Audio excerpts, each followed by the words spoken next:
Ha habido jornada electoral en dos países latinoamericanos, la principal de ellas en El Salvador. Tuvo lugar la segunda vuelta y definitiva vuelta a las elecciones presidenciales y se enfrentaban Salvador Sánchez Gerén del Frente Farabundo Martí para la Liberación Nacional de izquierda y por parte del Partido de Arena de derecha Norman Quijano. Escrutado el 99% de los votos, el resultado es que el señor Sánchez Gerén tiene el 50,1% de los votos y el señor Norman Quijano tiene el 49,9%, es decir, una diferencia ínfima. Desde luego hay mucha controversia sobre cuál de los dos es el ganador. Al parecer, en los escrutinios finales a lo largo de esta semana, pues lo previsible es que gane finalmente Sánchez Gerén y que el Frente Farabundo Martí continúe en el poder tras la presidencia actual de Mauricio Funes. El nuevo jefe del Estado salvadoreño se posesiona el 1 de junio. La pregunta inicial es: ¿podrá gobernar con una diferencia tan pequeña en unas presidenciales Sánchez Gerén cuando es una cosa de un 1% lo que lo separa al candidato del Frente Farabundo Martí del candidato de Arena? Pues yo creo que sí, ese va a ser definitivamente su gran reto, ¿no? Definitivamente el resultado de ayer le vino al FMLN y al candidato Sánchez Gerén como una sorpresa, porque después de una diferencia de 10 puntos en primera vuelta, y encuestas que hablaban incluso que se había ensanchado la diferencia a favor del FMLN, tenés un resultado en que la diferencia son 6.000 votos en un universo de 3 millones. Eso es ínfimo. Creo que es importante decir que al parecer, y por toda la información que está viniendo desde El Salvador, y por la forma en que el Tribunal Supremo Electoral en El Salvador llevó el conteo, esa tendencia parece ser irreversible. Es decir, la pregunta y todo el fantasma del fraude que ayer mismo en la noche estaba corriendo en El Salvador, creo que hay que descartarla, ¿no? Parece ser que, yo creo que la institucionalidad del tribunal ha sido bastante sólida, sin embargo sí hay una diferencia muy pequeña, lo cual yo como primera reacción te digo creo que es muy bueno para el país, porque una diferencia tan grande como se proyectaba, creo que le hubiera permitido que algunos elementos más radicales en el FMLN se dieran a tentaciones antidemocráticas, pero con una diferencia tan pequeña, creo que ya incluso ayer mismo Sánchez Gerén en su discurso en la noche dijo, bueno, entendemos que estamos obligados a dialogar con todas las fuerzas. No mencionó a su contrincante político, pero mencionó a los empresarios y mencionó a las fuerzas sociales, ¿no? Repito, creo que la tendencia es la que está, creo que sí, que el FMLN va a gobernar los próximos 5 años y creo que la diferencia tan pequeña va a obligar al candidato, cuando se convierte en presidente electo, a buscar entendimientos incluso antes del 1 de junio. ¿Es bueno eso, Eric Langer, que no pueda estar a sus anchas el candidato ganador, o es malo que la diferencia sea tan pequeña? Me parece positivo y más bien creo que se ve el efecto Venezuela, que no hay que dar demasiado poder a un partido, bueno, en este caso de izquierda, porque el temor es lo que está pasando en Venezuela y pues creo que Quijano pensábamos que iba a perder mucho más de lo que iba a perder y más bien utilizó muy bien los disturbios en Venezuela y bueno, para realmente tratar de sobreponerse, que no lo logró, pero casi lo logró como hizo hace tiempo Alan García, por ejemplo, en Perú, con Ollanta Humala hace ya unos años. ¿Es comparable el Frente Farabundo Martí, el FMLN, con el chavismo en Venezuela? Creo que no. Creo que el FMLN se ha ganado de alguna forma un espacio político y que las fuerzas son mucho más equiparadas, que en Venezuela es simplemente diferente, que más bien un ex militar se impuso y después ha tratado de transformar la política completamente en el país con la nueva constitución y todo eso, lo que no ha pasado en El Salvador. Juan Carlos, ¿cómo podrá gobernar el señor Sánchez Gerén con las fuerzas tal como están distribuidas en el Congreso salvadoreño?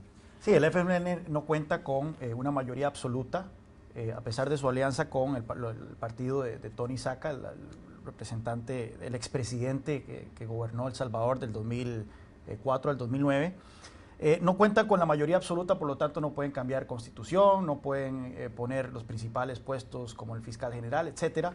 Así que es positivo el hecho de que haya habido un resultado tan ajustado en ese sentido, porque ciertamente esto demuestra que la mitad del país básicamente no apoya una agenda radical de izquierda que mucha gente temería que implantara Sánchez Serén.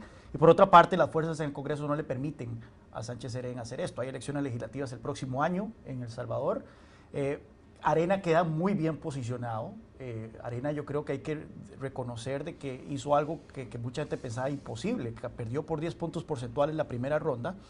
Norman Quijano básicamente lo que tenía que hacer era capturar todo el voto del partido de Tony Saca, el Partido Unidad. Prácticamente lo hizo, a pesar de que Tony Saca implícitamente apoyó al FMLN. Tenía que aumentar la participación electoral, que apenas fue del 55% en la primera ronda. Eso ocurrió. Y bueno, aumentó en casi medio millón de votos la intención de voto del partido opositor. Se quedó corto, pero aún así esto significa que para la próxima jornada electoral del próximo año, las legislativas, Arena va a tener una muy buena posición que podría entonces hacer una fuerte contrabalance al candidato del FMLN. ¿Qué cambios podrá imprimirle al Salvador Sánchez Serén en comparación con Mauricio Funes, que es del mismo partido y es el actual presidente? Bueno, hay una diferencia fundamental. Mauricio Funes llega al poder como un outsider, como una persona fuera del partido. Él no era militante del partido. El actual vicepresidente, Sánchez Serén, que se perfila a ser el presidente electo, sí es un militante del FMLN, además uno de los viejos comandantes guerrilleros, ¿no? del frente. La primera gran diferencia es que ahora sí vamos a lidiar con el FMLN de verdad, con todo lo bueno y malo que eso pueda significar, ¿no? Pero yo creo que eso también significa que El Salvador llega en su maduración política a un punto importante después de la firma de los acuerdos de paz del 92, que terminan con la guerra entre el FMLN y el gobierno, y introducen al FMLN como partido político en el sistema democrático, y ahora vamos finalmente, después de 20 años, a ver al FMLN gobernar. ¿Qué diferencias le puede imprimir? Bueno, de entrada creo que va a haber una apuesta muy fuerte por la inversión social desde el gobierno, lo cual sin embargo va a representar el reto más importante para el presidente electo, ¿no? Porque tanto él, o si hubiese ganado Norman Quijano, el partido de Arena, se va a enfrentar con un Estado quebrado, con un Estado que no tiene mucho margen de maniobra para nada. Tiene un nivel de deuda cercano al 60% del PIB. Y tiene una desigualdad que ha ido creciendo, y la actividad económica con menor crecimiento en Centroamérica en la última década. Y eso es un escenario que va a estar ahí. Entonces la apuesta del FMLN claramente es hacia inversión en programas sociales, pero la gran pregunta es cómo financia eso, ¿no? Ese es el primer gran reto. Y obviamente eso incluso tiene que ver con Washington, ¿no? Porque tradicionalmente el principal aliado financiero, político, económico de El Salvador, incluso durante el gobierno del presidente Funes, han sido los Estados Unidos, ¿no? Eso va a ser una pregunta muy interesante de cómo se va a posicionar el FMLN respecto a su conversación política con los Estados Unidos, tomando en cuenta además que El Salvador tiene entre un cuarto y un tercio de su población viviendo fuera del país, la mayoría de ellos en los Estados Unidos, ¿no? Eso va a ser importante. Por supuesto, la pregunta cabe aquí, y es un tema que ha sido un tema de campaña, como ya se mencionó, sí, en la mesa, el tema de Venezuela, ¿no? Nuevamente creo que el margen con el que el FMLN ha ganado lo va a obligar a aplicar muchísimo pragmatismo en todos los apartados de su gobierno, ¿no? Incluido el tema de política exterior, el tema de financiamiento del Estado. Por lo tanto, creo que es con lo que ya existe donde el FMLN va a tener que maniobrar, ¿no? Es curioso cómo el gran aliado económico de El Salvador en cierta medida es Estados Unidos. Sí. Y resulta que el gobierno de El Salvador es un partido que antiguamente era una guerrilla, que era el gran enemigo de Washington en los años 80. Sí, y más bien lo interesante es que aún si quisiera, creo que Sánchez Serén no puede contraponer Venezuela contra Estados Unidos como han hecho en varios países caribeños, porque Venezuela está quebrado también, no tiene dinero para gastar para otros, entonces ya con eso solamente queda Estados Unidos.